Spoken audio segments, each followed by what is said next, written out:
Mr. Whalen reads! Hi friends, it's Mr. Whalen here. I have brought you another story. This is a sweet little book. This is called Max and the Tag-Along Moon. Max and the Tag-Along Moon.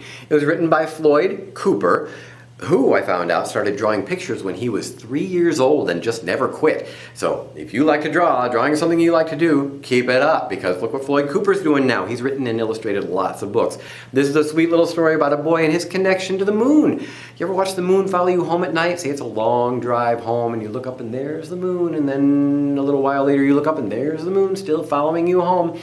So that's kind of interesting, and Max has a special connection with the moon because it reminds him of his grandpa. So we're going to learn about Max and his connection with the moon, how it reminds him of his grandpa. And just think, when you look up in the sky, if there's somebody that you're missing, that moon that you see up there is also shining down on them.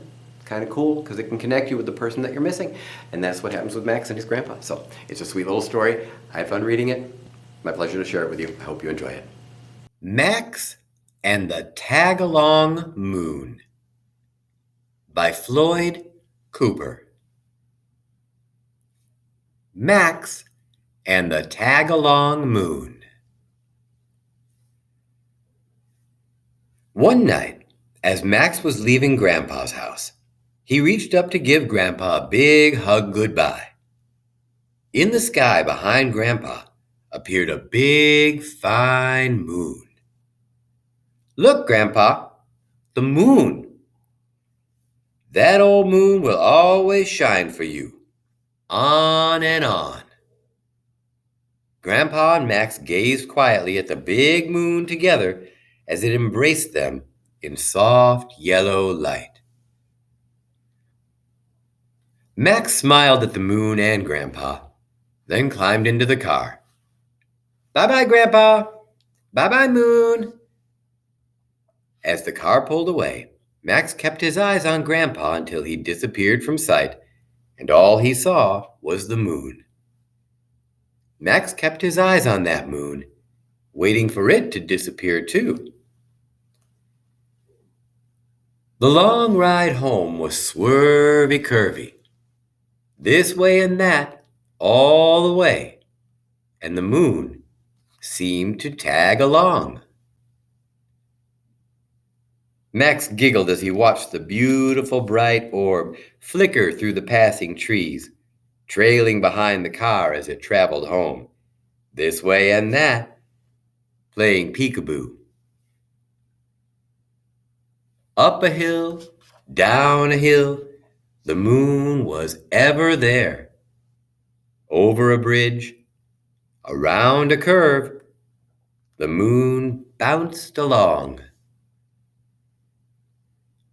Around a tree, past a field of sleeping cows, the moon stayed quietly with Max. Through a small town with roundabout streets, Max gazed as the moon kept up. At the mouth of a tunnel and out the other end, Max smiled when he saw the moon there, waiting. Dark clouds tumbled across the night sky. The stars and nightingales all faded away. Max searched the darkness and wondered, "Where is the moon? Grandpa said it would always shine for me." Finally home, Max took one last look up at the empty night sky. "I guess that old moon couldn't shine for me all the way home." Upstairs in bed, the room was dark.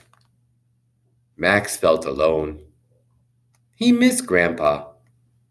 He missed that tag-along moon. Then slowly, very slowly, Max's bedroom began to fill with a soft yellow glow. The clouds faded away, and the moon peeked through. Max gazed up at that magic ball of light and thought about what Grandpa said.